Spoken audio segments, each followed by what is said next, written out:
तो दोस्तों आज की मूवी ना कुछ इस प्रकार है कि एक सुपर सोल्जर एक मिशन को पूरा करना चाहता है और उसके लिए उसे एक ड्रोन पायलट की जरूरत है। तो वो एक ड्रोन पायलट के साथ एक मिशन पे जाते हैं और आगे क्या होता है ये तो आपको मूवी के एक्सप्रेशन में पता चलेगा। So I am Harsh and welcome my channel. Without wasting time let's begin. अब मूवी शुरू होती है और हमें 2036 का समय दिखाया जाता है। इस समय में अब रसिया और यूक्रेन के बीच रेसिडेंशियल वॉर चल रही होती है और उसमें यूएसए भी शामिल था। अब हम दूसरी ओर देखते हैं जहाँ पर आर्मीज के साथ कुछ रोबोट्स भी टेररिस्टों को पकड़ने में उनकी मदद कर रहे हैं। ये 2036 होता है जहाँ पर अब आर्मीज में रोबोट भी शामिल हो चुके हैं। इस टेररिस्ट अटैक में आर्मी रोबोट्स भी डिस्ट्रॉय हो जाते हैं और कुछ सोल्जर्स भी जख्मी हो चुके थे। ये सारी इंफॉर्मेशन ऊपर से एक ड्रोन पायलट उनके कर्नल को दे रहा होता है। इस अटैक के दौरान सोल्जर्स ना पीछे हट रहे होते हैं क्योंकि टेररिस्ट ज्यादा थे और वो लोग ऐसी ऐसी जगहों पर छुपकर इन पर फायर कर रहे होते हैं कि इन्हें समझ ही नहीं आ रहा था। तभी यहाँ पर ड्रोन पायलट हर्ब देखता है कि दूर से एक ट्रक आ रहा है इनकी ओर और वो आकर यहाँ पर फील्ड के बीच में खड़ा हो जाता है। वो कैप्टन से परमिशन लेता है, क्या मैं इसे उड़ा दूं? जिस पर कैप्टन उसे अभी रुकने का कहते हैं क्योंकि वहाँ पर 2 सोल्जर्स फंसे थे। हर्ब कहता है कि आप 2 सोल्जर को बचाने के चलते बाकी 38 सोल्जर को भी खो दोगे, पर अभी हर्ब को शांत करा दिया जाता है। हर्ब जब अपने ड्रोन का कैमरा जूम करके उस ट्रक पे देखता है तो वहाँ पर उसे एक लॉन्चर दिखाई देता है। वो ये इन्फॉर्मेशन कैप्टन को बताता है और वो अपनी ड्रोन स्क्रीन भी शेयर कर रहा था उनसे, पर वहाँ पर कैप्टन को कोई लॉन्चर नहीं दिखा होता तो वो उन्हें फायर करने का कोई ऑर्डर नहीं देते। पर तभी हर्ब देखता है कि वो लॉन्चर फायर करने वाला है तो हर्ब अपने ड्रोन से एक मिसाइल शूट कर देता है जिससे कि वहाँ पर 2 सोल्जर्स की जान चले जाती है पर बाकी 38 सोल्जर बच जाते हैं। इस ड्रोन अटैक से बहुत बड़ा धमाका हुआ था। दूसरी ओर हमें हर्ब को दिखाया जाता है जो कि ड्रोन कंट्रोलिंग रूम के बाहर था। वो थोड़ा परेशान दिखाई दे रहा था क्योंकि जो उसने अभी अटैक किया वो उसके कर्नल के खिलाफ, मतलब कि उस अटैक की परमिशन उसे कर्नल ने नहीं दी थी। हर्ब ने बाकी सोल्जर्स को बचाने के चलते ऐसा किया होता है। अब दूसरी ओर हमें हर्ब को दिखाया जाता है कुछ ऑफिसरों के सामने जहाँ पर उसकी इन्वेस्टिगेशन हो रही होती है क्योंकि उसकी वजह से 2 सोल्जर मारे गए थे और अब यहाँ पर इन्वेस्टिगेशन खत्म हो जाती है। हर्ब को उसकी डिप्लॉयमेंट ड्राइव के साथ वहाँ से जाने की अनुमति दी जाती है और अब बाहर यहाँ पर एक सार्जेंट हर्ब को बताते हैं कि तुम बच गए, तुम्हारा कोर्ट मार्शल होने वाला था। सार्जेंट हर्ब से कहते हैं कि तुम अच्छे ड्रोन पायलट हो हर्ब, पर तुमने डायरेक्ट ऑर्डर को नहीं माना। आज तुम्हारी किस्मत अच्छी थी जो तुम्हारा कोर्ट मार्शल होते होते रह गया। सार्जेंट हर्ब से कहते हैं कि कैंप नेथेलियन में कैप्टन लियो तुम्हारे सीईओ होंगे। कैंप नेथेलियन एक सोल्जर बेस होता है जहाँ पर जंग में सोल्जर्स जाया करते हैं। अब यहाँ हर्ब कैंप पहुँच चुका था। यहाँ बाकी सोल्जर्स के साथ ड्रोन इनकी स्कैनिंग करता है और अब ये लोग आगे बढ़ रहे थे। हर्ब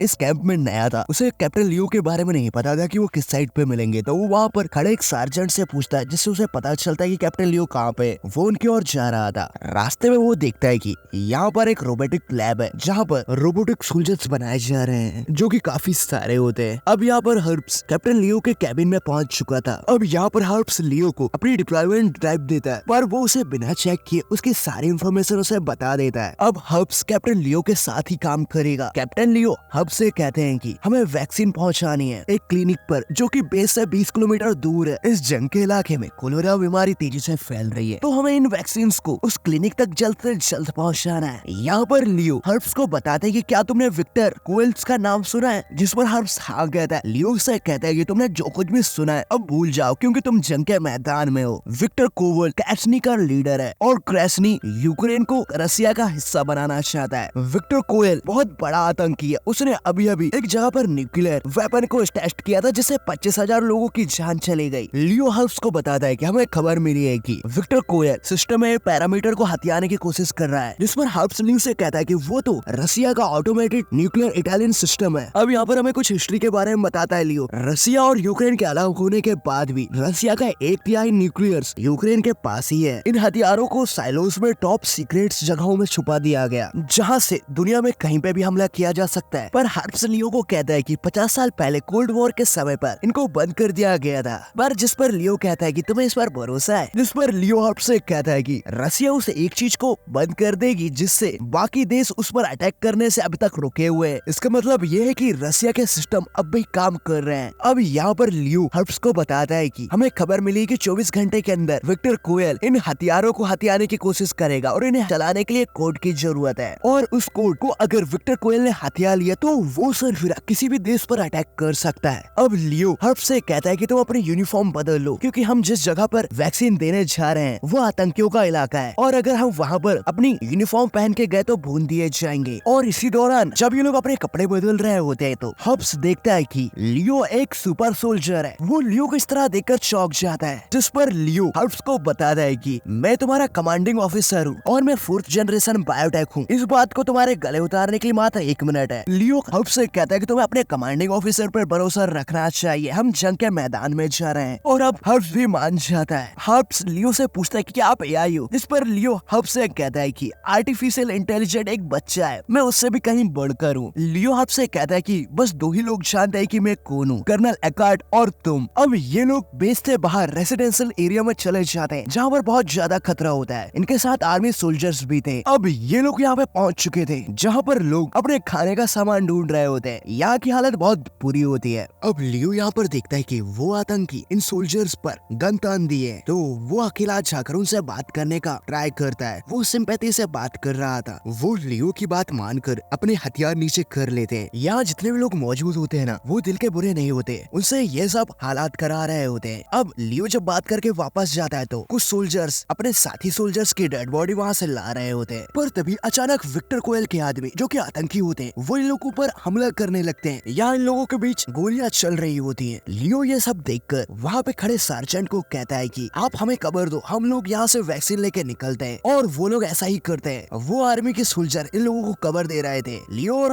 हर्ब्स यहाँ से निकलने लगते हैं। वो बचते हुए एक बिल्डिंग से यहाँ से बाहर आ जाते हैं और अब ये उस जगह से दूर आ चुके थे। अब ये लोग रास्ते में जा ही रहे होते हैं कि हर्ब्स लियो से पूछता है कि आप उन लोगों को कैसे समझ सकते हो, आप तो एक रोबोट हो। जिस पर लियो हर्ब्स से कहता है कि मैं इंसानों के जज्बात तुम लोगों से ज्यादा समझ सकता हूँ, मैं उन्हें महसूस भी कर सकता हूँ। और ये लोग आगे बढ़ने लगते हैं और हमें लियो की बातों से ऐसा लग रहा था कि लियो एक सुपर सोल्जर होने के साथ साथ वो फीलिंग को भी महसूस किया करता है। उसके पास फीलिंग महसूस करने की भी एबिलिटी है। ये लोग रास्ते पे देखते हैं कि वहाँ कुछ डेड बॉडीज पड़ी हैं और उन्हें देखकर ऐसा लग रहा है कि वो कोलेरा के कारण मरे हैं। अब ये लोग वहाँ से आगे बढ़ जाते हैं। रास्ते में लियो हर्ब्स को बताता है कि मुझे विक्टर कोयल की सारी इन्फॉर्मेशन एक खबरी देता है, जो कि मेरा वेट कर रहा होगा, तो हमें तेजी से चलना चाहिए। अब ये लोग रेसिस्टेंस कैंप पहुँच जाते हैं। ये रेफ्यूजी कैंप को रेसिस्टेंस चलाते हैं। लियो को ना हब्स कहता है कि मैंने इस रेफ्यूजी कैंप को अपने ड्रोन पे देखा था। अब यहाँ पर लियो और हब्स को उनका खबरें मिल जाता है। वो इन्हें इस रेफ्यूजी कैंप के अंदर लेके जाता है और अब ये उस क्लिनिक तक पहुंच चुके हैं जहाँ पर इन्हें वैक्सीन देनी थी। लियो वैक्सीन उस डॉक्टर को दे देता है। दूसरी ओर हमें एक ना स्नाइपर दिखाया जाता है जो इन लोगों को देख रहा था। वो अपनी गन को सेट करके इनके ऊपर एम करता है, पर उसका निशाना मिस हो जाता है। लियो उसे एक ही शॉट पे गिरा देता है और लियो उसे टॉर्चर करके उसे पूछ रहा होता है कि तुम्हें यहाँ पर हमें मारने के लिए किसने भेजा। वो आदमी तो कुछ नहीं बताता, पर लियो उसके हाथ में एक सिंबल देख लेता है जो कि विक्टर कोयल की कम्युनिटी का होता है। इसका मतलब ये हुआ कि उसे विक्टर कोयल ने भेजा था। ये लोग उसे वहाँ पर छोड़ के आगे बढ़ जाते हैं और वहाँ के रेफ्यूजी लोग जो कि उस आदमी को बहुत बेरहमी से मार रहे थे, ये सब देख के हर्ब्स लियो को कहता है कि हमें इसे रिपोर्ट करना चाहिए। पर लियो हर्ब्स को कहता है कि यहाँ रिपोर्ट करने लायक कुछ नहीं है। इस पर हर्ब्स लियो से कहता है यहाँ पे काफी ज्यादा एविडेंस है, स्नाइपर है, वो बागी आदमी है, क्या ये रिपोर्ट करने के लिए काफी नहीं है? ये सुनकर तो कमांड पूरी फोर्स यहाँ पर भेज देंगे। लियो हर्ब्स को कहता है कि ये सुनकर कमांड ना 3 दिनों तक अपनी बातों में हमें उलझाए रखेंगे और लास्ट में कोई नतीजा नहीं निकलेगा, तो ये करने का कोई भी फायदा नहीं है। लियो को इस तरह देखकर हर्ब्स को लग रहा होता है कि वो ना अपने तरीके से काम कर रहा है, मतलब कि वो रिबेल कर रहा है, मतलब कि वो बागी हो चुका है। अब इस तरह से लियो को हर्ब्स देखकर अब और हर्ब्स लियो के साथ काम नहीं करना चाहता था, पर उसके पास यहाँ पर और कोई ऑप्शन नहीं होता, क्योंकि अगर वो यहाँ अकेला रहता है तो वो मारा जाएगा। इसलिए वो लियो के साथ उस ट्रक में बैठ के चले जाता है। अब ट्रक के अंदर लियो हर्ब्स से पूछता है कि तुम्हें क्या लगता है, तुमने उन दोनों सोल्जर की जान सेक्रीफाइस करके 38 लोगों की जान बचाई, तो इससे तुम्हें मेडल मिलना चाहिए था, पर उन लोगों ने तुम्हें यहाँ सजा के तौर पे भेजा है, जबकि ऐसा कुछ नहीं है, मैंने तुम्हें यहाँ पे बुलाया है। ये सुनकर हर्ब्स चौंक जाता है। हर्ब्स लियो से कहता है कि आप ये क्या कर रहे हो, आपको जिस चीज के लिए बनाया गया है वो काम छोड़कर आप बागी बने फिर रहे हो। जिस पर लियो हर्ब्स से कहता है कि मुझे हालात के मुताबिक ठीक किसी इंसान की तरह काम करने के लिए बनाया गया है। मैं एक फौजी हूँ और मैं हालात के मुताबिक अपने रूल्स तोड़ भी सकता हूँ, और जो कि मैं कर रहा हूँ। ये वहाँ पहुँच चुके थे जहाँ इन्हें पहुँचना था। लियो हर्ब्स से कहता है कि नजदीक रहना, अपना मुंह बंद रखना और आंखें खुली रखना। अब ये अंदर जाते हैं तो वहाँ देखते हैं कि छोटे छोटे बच्चे आसपास खेल रहे हैं और उनके साथ रोबोट्स भी हैं। अब तभी ये लोग यहाँ पर होते ही हैं कि वहाँ पे एक लेडी आती है जिसका नाम सोफिया होता है। वो लियो और हर्ब्स को लेके अंदर चले जाती है। यहाँ पर लियो सोफिया से पूछ रहा होता है कि मैंने तुम्हारा सारा काम कर दिया, अब चलो मुझे इन्फॉर्मेशन दे दो। अब सोफिया इन्हें बता दी है कि लगता है कोयल्स मिसाइल साइलोस को हथियाने में एक कदम दूर है। ये सुनकर लियो और हर्ब्स हैरान हो जाते हैं। सोफिया इन्हें ये भी बताती है कि न्यूक्लियर मिसाइल्स को सिर्फ सीक्रेट कोड के जरिए ही एक्सेस किया जा सकता है और उसे अपने मन मुताबिक ऑपरेट किया जा सकता है। सोफिया ने ये भी बता दी कि कोल्ड वॉर के बाद वो कोड एफएस के एजेंट के हाथ लग गए और उसने वो कोड तिजोरी में छुपा दिए इसी शहर के किसी कोने में, क्योंकि वो एफएस के एजेंट समझ गया था कि इस कोड की आगे चलकर अच्छी कीमत मिलेगी। इस पर लियो सोफिया से कहता है कि कोवल ने उसे अच्छी कीमत दी होगी। लियो ने कहता है कि कोवल को एक बार साइलोस का ठिकाना पता चल गया और वो कोड्स मिल गए तो वो सारे न्यूक्लियर वेपन को इस्तेमाल कर लेगा, जिससे कि बाकी देशों को बहुत ज्यादा खतरा है। लियो सोफिया से पूछता है कि वो कोड अब कहाँ पर है। सोफिया को भी इस बारे में पता नहीं होता। सोफिया लियो को बताती है कि क्रेसनी को यहाँ से तिजोरी तोड़ने के लिए किसी सामान की जरूरत होगी, क्योंकि वो बॉर्डर के इस पार सामान को इम्पोर्ट नहीं कर सकता, यानी कि वो सामान ब्लैक मार्केट से लेगा। सोफिया एक ऐसे शख्स को जानती है कि जो इस तरह का सामान ब्लैक मार्केट में बेचा करता है और अब लियो, हब्स और सोफिया निकल पड़ते हैं ब्लैक मार्केट की ओर और ब्लैक मार्केट में लियो को वो आदमी मिल जाता है। यहाँ पर लियो अपनी फाइटिंग स्किल से सारे लोगों को धराशायी कर देता है। वो उस शख्स से पूछताछ करता है और लियो को यहाँ पता चल जाता है कि वो कोड्स कहाँ पर है। वो एक जगह का नाम बताता है जो कि प्रोजेस्ट्री स्ट्रीट होती है। अब हब्स और लियो निकल पड़ते हैं उस जगह के लिए। वो एक तरह का बैंक होता है। हब्स ना लियो को कहता है कि कैप्टन, हम अकेले कोवल से नहीं टकरा सकते, हमें बैकअप बुला लेना चाहिए। लियो हब्स से कहता है कि कमांड हमारी बात तो मानेगा ही नहीं, हमें ये बिना बैकअप के ही करना होगा। हब इसके लिए डर रहा होता है, वो सोच में पड़ जाता है। लियो अपनी बातों से हब्स को मनाने में कामयाब हो जाता है। अब ये लोग उस बैंक के पास पहुंच चुके थे। वहाँ जाने से पहले लियो हब्स से कहता है कि तुम मेरे पीठ पे लगा ट्रैकर निकाल दो, क्योंकि रशियन हैकर मुझे ट्रैक कर सकते हैं। हब्स कुछ नहीं समझ पाता। वो लियो जैसा कह रहा होता है वो उसकी बात मान लेता है और वो उस ट्रैकर को निकाल लेता है। लियो के पास ना खुद को हील करने की भी पावर होती है और अब ये अपने वेपन्स लेकर उस बैंक के अंदर घुस जाते हैं। अब यहाँ लियो उन आतंकियों को एक एक करके मार रहा होता है, पर लियो तभी देखता है कि वहाँ पर कुछ लोग भी हैं और वो हब्स को कहता है कि जाओ उन्हें बचाओ, और वो अकेला ही टेररिस्ट ग्रुप से मिट जाता है। इन आतंकियों के पास रोबोट्स भी होते हैं। लियो यहाँ पर सभी को एक एक करके मार देता है और वो हब्स को कहता है कि तुम कैप्टन एकार्ट को कॉल करो और यहाँ की सिचुएशन बता दो। हब्स ऐसा ही करता है। लियो यहाँ वो कोट लेने के लिए अकेला ही चला जाता है। हब्स एकार्ट को सारी बातें बताता है और कहता है कि कोयल यहीं पर है, आप मरीन्स को यहाँ भेज दो। लियो यहाँ सभी से अकेला लड़ रहा था। दूसरी ओर हम हब्स को देखते हैं जो कि उन होस्टेस को उस बैंक से बाहर निकालने में कामयाब हो जाता है। तभी वहाँ पर आर्मी